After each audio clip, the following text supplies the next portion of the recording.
Hello dear students, एक बार फिर से मैं विकास मौर्य आपका सभी का स्वागत करता हूं मेरे चैनल बेसिक इंग्लिश कोचिंग में।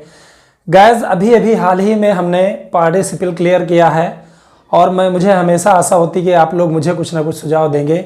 एक मेरे व्यूवर मिस्टर सेविक विश्वकर्मा ने मुझे सुझाव दिया। आपका सुझाव मेरे लिए बहुत ही मूल्यवान है, बहुत ही मायने रखता है और मैं उस पर क्रियान्वित होने की कोशिश करूंगा। तो गाइज, आज के वीडियो में आप पढ़ने वाले हो एडजेक्टिव क्लास, जिसको अगर सही से ना पढ़ा जाए तो ये आपको बहुत ही डिफिकल्ट लगेगा। ये अगर आप अच्छे से नहीं समझेंगे, सही से देखेंगे नहीं, सही से रूल्स फॉलो नहीं करेंगे तो क्लियरली आपको ये जल्दी समझ में आने वाला नहीं है। तो this video is going to be very interesting and very valuable and important for you. तो मैं आपसे चाहता हूं कि आप वीडियो अंत तक देखें और अगर वीडियो पसंद आया तो लाइक और शेयर करना ना भूलें। अगर आप मेरे चैनल में नए हैं तो चैनल को सब्सक्राइब कर लेना। अब चलिए बिना समय खोए हुए चलते हैं इस पर, लेकिन इसमें बहुत सारी ऐसी चीजें हैं जिनको जरूरी है कि पहले ही जान लिया जाए। फिलहाल तो मैं केवल दो ही कंजक्शन आपको पढ़ाने वाला हूं, हु और हुम। लेकिन इसमें बहुत सारे कंजक्शन हैं जिसको मैं एक वीडियो में आपको नहीं पढ़ा सकता हूं, कई वीडियोस लगेंगे तभी आप समझ में आएगा। बिल्कुल उसी तरह से जैसे पार्टिसिपल। तो गाइस, इसमें एडजेक्टिव क्लॉज यानी विशेषण उपवाक्य, इसकी डिफिनेशन है एडजेक्टिव क्लॉज एक आश्रित उपवाक्य है जिसको हम सबऑर्डिनेटिंग क्लॉज कहते हैं। तो एक होता है प्रिंसिपल क्लॉज जो मेन उपवाक्य होता है, और सबऑर्डिनेटिंग क्लॉज यानी एडजेक्टिव जो वाक्य में विशेषण की तरह ही कार्य करता है। तो विशेषण की तरह ही कार्य करे उस सबऑर्डिनेटिंग क्लॉज के साथ साथ प्रिंसिपल क्लॉज को हम एडजेक्टिव क्लॉज कहते हैं। तो गाइस, इसके जो कंजक्शन है वो सबसे पहले मैं आपको बताना चाहता हूं हु और हुम। हैं तो कई सारे कंजक्शन, लेकिन सबसे पहले जो मैं आपको बताना चाहता हूं वो हु और हुम है। ठीक है, तो इसको समझने के लिए आपको 3-4 चीजें बहुत ही ज्यादा जरूरी है जान लेना। नंबर 1 देखिए, इन कंजंक्शन को रिलेटिव प्रोनाउन भी कहते हैं। ये रिलेटिव प्रोनाउन है, मैं जब आपको पार्ट्स ऑफ स्पीच पढ़ाऊंगा, अभी तो मैंने शुरू नहीं किया है, तो आपको पार्ट्स ऑफ स्पीच में आपको मिलेगा रिलेटिव प्रोनाउन। तो ये रिलेटिव प्रोनाउन है हु और हुम। और भी कंजंक्शन है जो उससे संबंधित है, लेकिन इस वीडियो में फिलहाल इतना ही दो आप पढ़ने वाले हो। और अब दूसरी चीज जो सबसे इंपॉर्टेंट है, रिलेटिव प्रोनाउन जिससे संबंधित रहता है, यानी रिलेटिव प्रोनाउन जिसके लिए आता है उसे हम एंटेसिडेंट कहते हैं। ये जान लेना बहुत ही जरूरी है कि उसको हम एंटेसिडेंट कहते हैं। एंटेसिडेंट की हिंदी होता है पूर्व वृत्तांत, यहां पे लिखा हुआ है। तो एंटेसिडेंट पूर्व वृत्तांत के ठीक बाद में रिलेटिव प्रोनाउन का कंजक्शन लिखते हैं। यानी जो रिलेटिव प्रोनाउन का ये कंजक्शन है, इससे ठीक पहले आपका एंटेसिडेंट होना चाहिए, तब आपका रिलेटिव प्रोनाउन होना चाहिए। ये चीज आप सभी समझेंगे, ठीक है। तो और दोनों साथ साथ ही रहते हैं, रिलेटिव प्रोनाउन और उसका एंटेसिडेंट साथ साथ रहता है। रिलेटिव प्रोनाउन के कंजक्शन अर्थात हु और हुम जहां लिखे रहेंगे उससे ठीक पहले रिलेटिव प्रोनाउन लिखा रहेगा, और सामान्यतः रिलेटिव प्रोनाउन जो एंटेसिडेंट लिखा रहेगा, और एंटेसिडेंट में सामान्यतः द का प्रयोग करेंगे, आर्टिकल द का प्रयोग करेंगे। लेकिन इसमें आप समझ लीजिए, थोड़ा बहुत समझने की जरूरत है। जो व्यक्ति यहां आया है, ये सेंटेंस आप देखिए, जो व्यक्ति यहां आया है वह इस काम को नहीं कर सकता है। तो गाइज, जिस वाक्य में ये कंजक्शन लगे रहेंगे, समझो वही एडजेक्टिव क्लॉज है। तो आपका एडजेक्टिव क्लॉज ये है। अब गाइज, इसमें एक बहुत ही महत्वपूर्ण चीज याद रखने वाली चीज है कि ये जो एडजेक्टिव क्लॉज है ये कभी दूसरे उपवाक्य के सब्जेक्ट के रूप में आता है तो सब्जेक्ट के रूप में लिख दिया जाता है, और कभी ये दूसरे उपवाक्य के ऑब्जेक्ट के रूप में आता है तो ऑब्जेक्ट के रूप में लिख दिया जाता है। ये दो चीजें इन्हीं 2 लाइनों में आप समझ जाइए तो बहुत ही ज्यादा अच्छा होगा। तो देखिए, जो व्यक्ति यहां आया है वह इस काम को नहीं कर सकता है। कौन इस काम को नहीं कर सकता है? आप सब्जेक्ट ढूंढिए।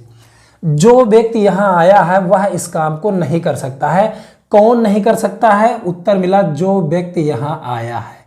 तो सब्जेक्ट एक्चुअली में ये है, दिस इज द सब्जेक्ट। और ये क्या है? ये सब्जेक्ट नहीं है, ये फेक सब्जेक्ट है, ये फालतू में आया है। 2 चीज मैं चाहता हूं कृपया आप समझ लीजिए ताकि सेंटेंस आपके लिए बहुत ही आसान हो जाए, नहीं तो दिक्कत बहुत होने वाली है। वह इस काम को नहीं कर सकता है। कौन नहीं कर सकता है? जो व्यक्ति यहां आया है, यही सब्जेक्ट है, तो इसका मतलब ये सब्जेक्ट नहीं है, इसको नहीं लिखेंगे।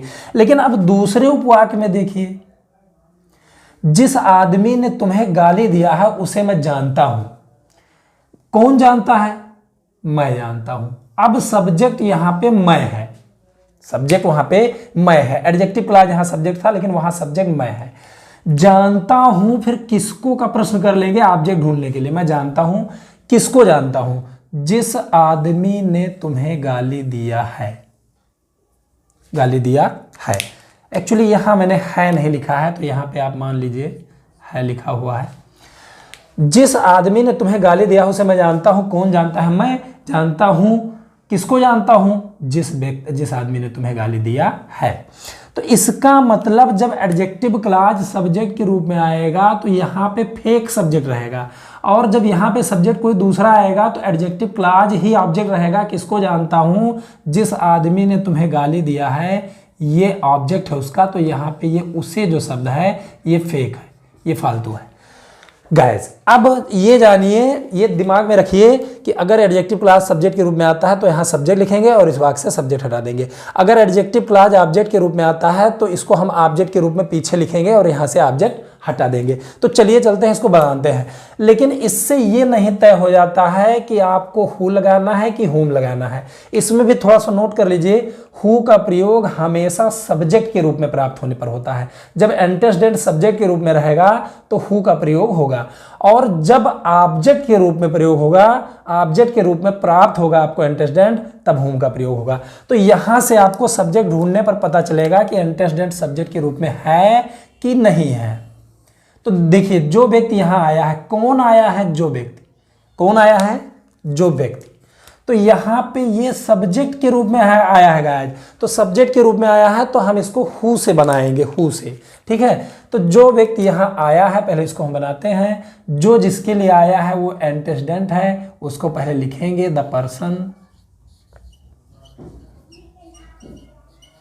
अब जो यहां आया है, जो यानी सब्जेक्ट के रूप में आया है, तो हम हु लिखेंगे, हु।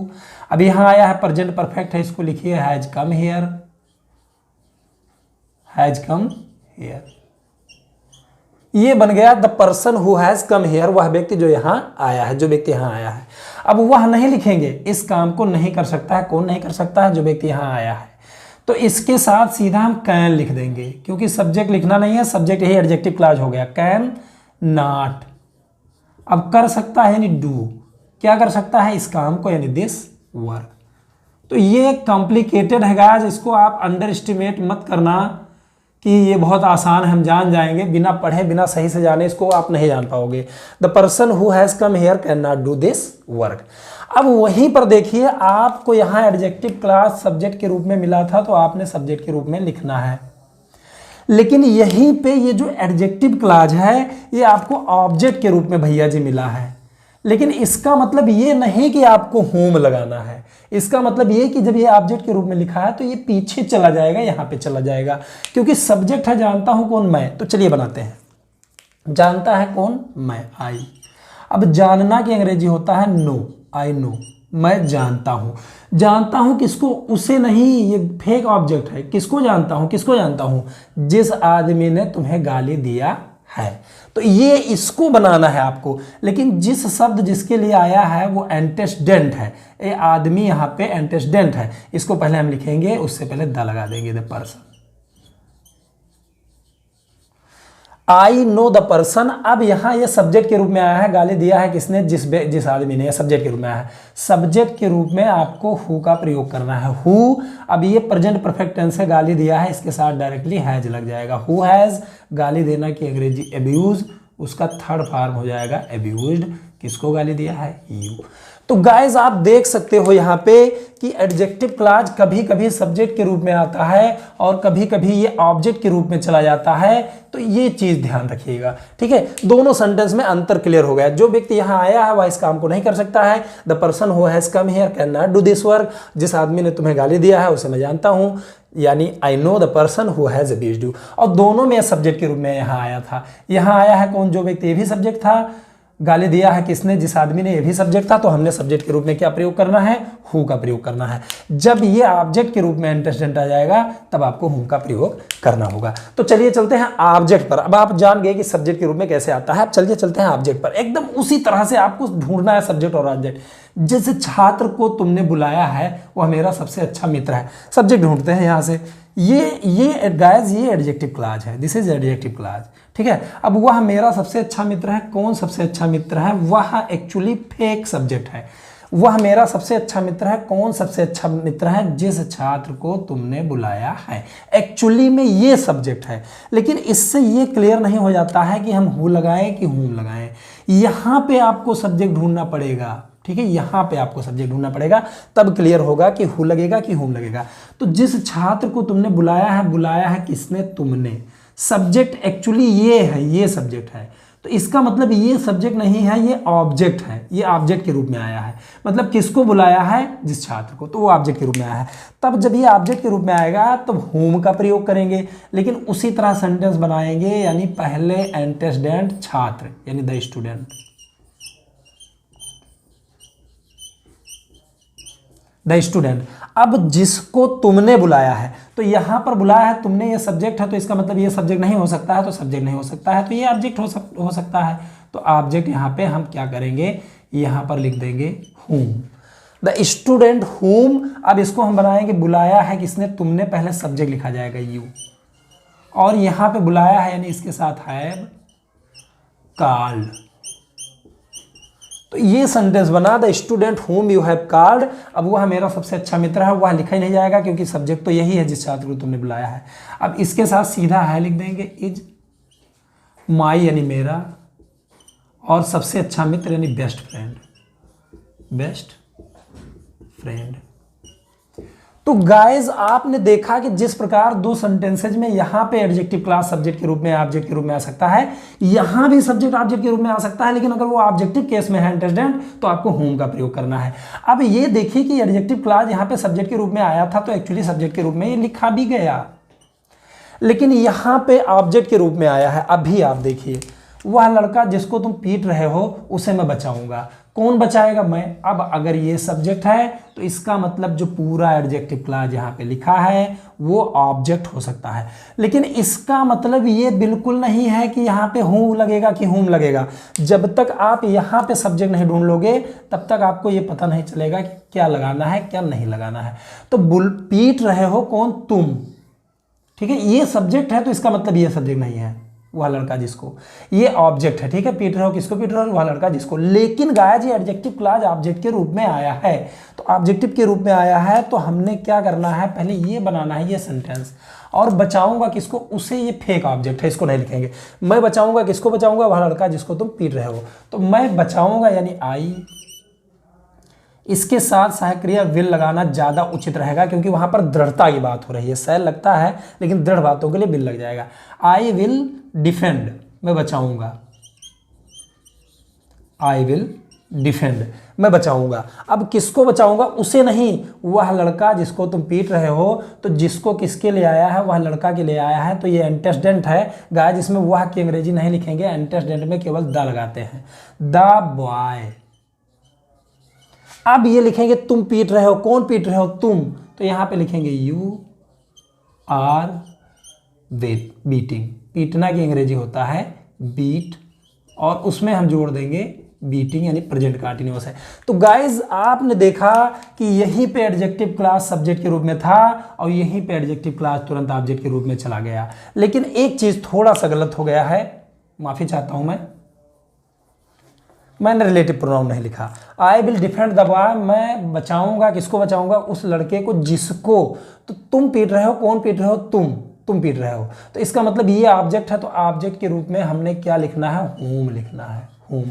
अब तुम पीट रहे हो, यू लिख दो, यू आर बीटिंग। तो गाइस ये काफ़ी कंफ्यूजिंग है, काफ़ी उलझाऊ है, लेकिन अगर आप सही से पढ़ते हैं, जो आपको समझ में नहीं आता उसको कमेंट करके मुझसे पूछते हैं, बार बार वीडियो को बनवाते हैं, जिस चीज़ का आपको समझ में नहीं आया क्लियरली आपको समझ में आ जाएगा। अब कभी कभी जो शब्द बीच में आ जाता है, तो आपको बस ये ध्यान रखना है कि जो जिसके लिए आया है वो एंटेसेडेंट है, वो दोनों साथ में होने ही चाहिए। एक राजा था जो बहुत क्रूर था, तो एक राजा था, कौन था, एक राजा यहाँ पर इंट्रोडक्शन किया जा रहा है, इंट्रोड्यूस किया जा रहा है, यहाँ पे था से सटा है सब्जेक्ट, तो हम इसको देयर से बनाएंगे, देयर, और था के लिए वाज। अब एक राजा यानी एक किंग, उम्मीद करता हूं कि आपको देयर आता होगा, बहुत पहले मैंने इसको पढ़ा दिया था। देयर वाज ए किंग, एक राजा था जो बहुत क्रूर था। कौन बहुत क्रूर था? जो सब्जेक्ट के रूप में आया है तो सब्जेक्ट के रूप में हम लिख देंगे हु, और इसके साथ सहायक क्रिया लगा देंगे वाज। अब बहुत क्रूर की अंग्रेजी यानी वेरी क्रूअल, यहां पे सेंटेंस बन गया। तो गाइस बीच में आएगा तो बीच में इसी प्रकार बन जाएगा। तो इस वीडियो में इतना ही, का बहुत ही कम मैंने पढ़ाया है एडजेक्टिव क्लास का, केवल 10% मैंने आपको पढ़ाया है, क्योंकि मैं एक वीडियो में ज़्यादा पढ़ा ही नहीं सकता हूँ, बहुत ज़्यादा समय लगेगा, 2-3 घंटे लग जाएगा, और इतना वीडियो कोई देखना पसंद नहीं करता है। तो गाइस उम्मीद करता हूँ कि ये आपको समझ में आया होगा, लेकिन साथ में ये भी उम्मीद करता हूँ कि बहुत कम समझ में आया होगा। तो अगर ऐसी बात है तो प्लीज़ कमेंट करके मुझे बताइए, मैं और क्लियरली आपको समझाने की कोशिश करूँगा, हालांकि मैं अपनी पूरी कोशिश करता हूँ। तो गाइस इस वीडियो में इतना ही। गाइस ये वीडियो अगर आपको पसंद आया है तो प्लीज़ लाइक और शेयर करना ना भूलें। अगर आप मेरे चैनल में नए हैं तो प्लीज़ मेरे चैनल को सब्सक्राइब करके बेल आइकन को हिट कर दीजिए, ताकि मेरे वीडियोज़ के नोटिफिकेशन आपको मिलते रहें। इस वीडियो में बस इतना ही। शेष धन्यवाद। Thanks for watching. Good bye.